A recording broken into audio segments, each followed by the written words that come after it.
আসসালামু আলাইকুম, আমি রূপা চলে এসেছি আবার আরেকটি ভিডিও নিয়ে। তো অনেক সুন্দর একটা জিনিস দেখাবো। আমাদের এখানে অনেকেরই আছে এই গাছটা, বাট আমি সবসময় বলি না যে আমাদের ফ্লোরিডাতে ওয়েদার অনেক সুন্দর। তো এখন কিন্তু নিউ ইয়র্কে তারপরে অন্যান্য জায়গাতে ঠান্ডা পড়ে গেছে, বাট আমাদের এখানে কিন্তু এখনও কোনো ঠান্ডা পড়ে নাই। তো আমাদের এখানে যে এত সুন্দর গাছালি 12 মাস থাকে, তো সেইটারই একটা ধরন আজকে দেখাবো। তো শাকসবজি থেকে শুরু করে ফুল সব কিছু এত সুন্দর বাইরে, মানে বলার মতো না, তত সুন্দর থাকে। কখনো গাছপালা নষ্ট হয় না, মরে যায় না। আর আমি আপনাদেরকে বাগানটা ঘুরে দেখাই, আর আমার ছোটোবেলার কিছু স্মৃতি, ছোটোবেলার কিছু কথা আপনাদের সাথে শেয়ার করি, অনেক মজার গল্প। তো এই তো দেখেন পুকুর পাড়ে এটা কি গাছ বলেন তো, কে কে চিনছেন?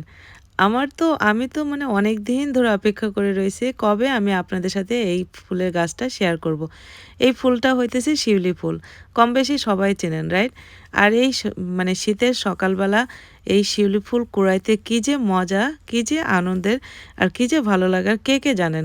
যার ছোটবেলা অনেক সুন্দর ছিল সে অবশ্যই এই শিউলি ফুল মাটিতে দেখে পড়ে থাকতে দেখে একটু হইলেও হয়তো কুড়ায়ে হাতে নিছেন, তাই না? আমরা তো ছোটোবেলায় অনেক করছি। এই শিউলি ফুল ছোটোবেলায় কুড়াইতে যেয়ে কত স্মৃতি মনে আছে। তো প্রত্যেকবার শীতের সময় বার্ষিক পরীক্ষা শেষ হয়ে যাওয়ার পরে ডিসেম্বরে তো বার্ষিক পরীক্ষা হইতো বাংলাদেশে, সবাই জানেন। তো ফাইনাল পরীক্ষা শেষ হয়ে যাওয়ার পরে আব্বা আমাদের সবাইকে নিয়ে চলে যাইতো দাদির বাড়িতে, দেশের বাড়িতে বেড়াইতে। তো দেশের বাড়িতে যেয়ে এই যে শিউলি ফুল, এই শিউলি ফুলগুলা আমার দাদি বাড়ির আশেপাশে অনেক হিন্দু ফ্যামিলি থাকতো। তো হিন্দু ফ্যামিলিদের বাসায় প্রত্যেকের মানে বাসায় এই শিউলি ফুলের গাছটা ছিল।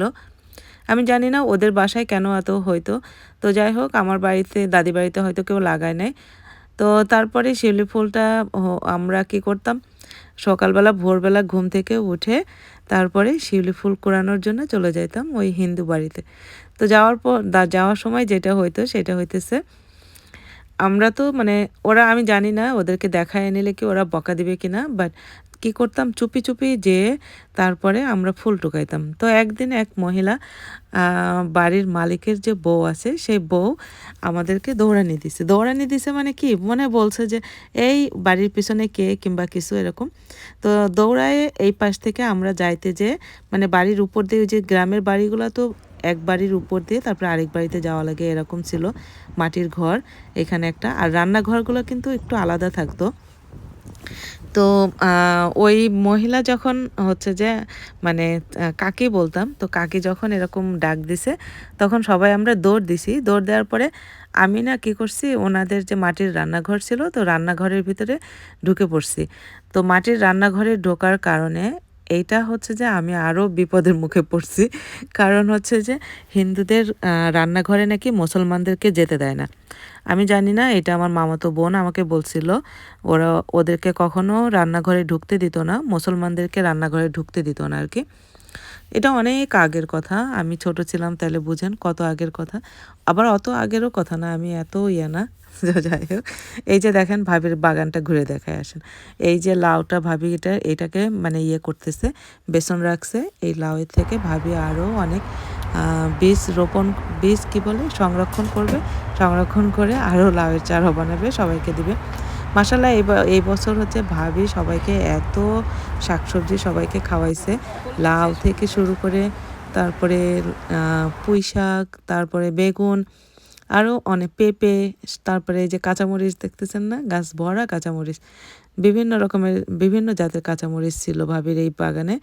তো যাই হোক, এটা আমার একটা ভাবিও বলতে পারেন, আবার বান্ধবী বলতে পারেন। তো ভাবির বাসায় সকালবেলা বাচ্চাদেরকে স্কুলে নামাই দিয়ে চলে আসছি আড্ডা দিতে। ভাবি অনেক মজার নাস্তা খাওয়াইছিল অবশ্য। আর এই ক্যাকটাস এটাকে দেখে দেখেন কেমন মনে হইতেছে না, গা শিরশির করে ওঠে। মনে হইতেছে কি যে এটা একটা পোকা, ওই যে কি জানি কয় স্যাঙা, তারপরে ভুয়া পোকা, এই ধরনের কিছু একটা ওরকম। আমি এই জিনিসগুলোকে খুবই মানে ভয় পাই। তারপরে এই তো ভাবির গার্ডেনে হাঁটতে হাঁটতে আমার ওড়না গোলাপের কাঁটায় আটকায় গেল। আমি তো ভাবছি যে পিছন থেকে হয়তো কোনো নায়ক টায়ক আমার ওড়না ধরে টান দিছে, বাট পরে ভাবলাম যে না, আমার নায়ক তো আমার সাথে আসে নাই, আমি তো একাই এসেছি, নায়ক তো ওড়না টানার প্রশ্নই আসে না। আর এই যে দেখেন ভাবির এই মানে নয়নতারা ফুলগুলো কি সুন্দর লাগতেছে না? যখন এই গাছটা হচ্ছে যে সাদা সাদা ফুলের পাশে থাকে তখন এটা সৌন্দর্য দ্বিগুণ হয়ে যায়। ভাবি অনেক সুন্দর করে সব কিছু লাগায় রাখছে। আর এই যে বললাম না, আমাদের এখানে কখনো গাছপালা মরে না। দেখছেন, এক ভাবির এক পালটা সব শাকসবজি খাওয়া হয়ে গেছে। আবার নতুন করে এই যে পুঁই শাক উঠতেছে, তারপরে সিমের গাছ উঠতেছে, তারপরে লাউয়ের গাছ উঠতেছে। কিছু কিছু মানুষ থাকে না যে তাদের হাতে একটা বরকত থাকে, যেই জিনিস লাগায় সেইটাই অনেক সুন্দর হয়। তো আমাদের এই ভাবিও হচ্ছে সেই রকম।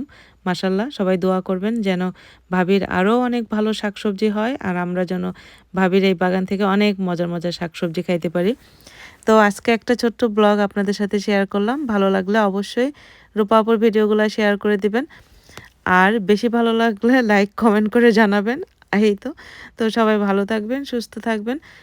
আর আজকে এই পর্যন্তই। নতুন কোনো ভিডিও নিয়ে আবারও চলে আসবো। গতবার কিন্তু আমি অনেকগুলো পেঁপে নিয়ে গেছিলাম। ভাবির বাসায় প্রত্যেক সপ্তাহেই আসা হয়।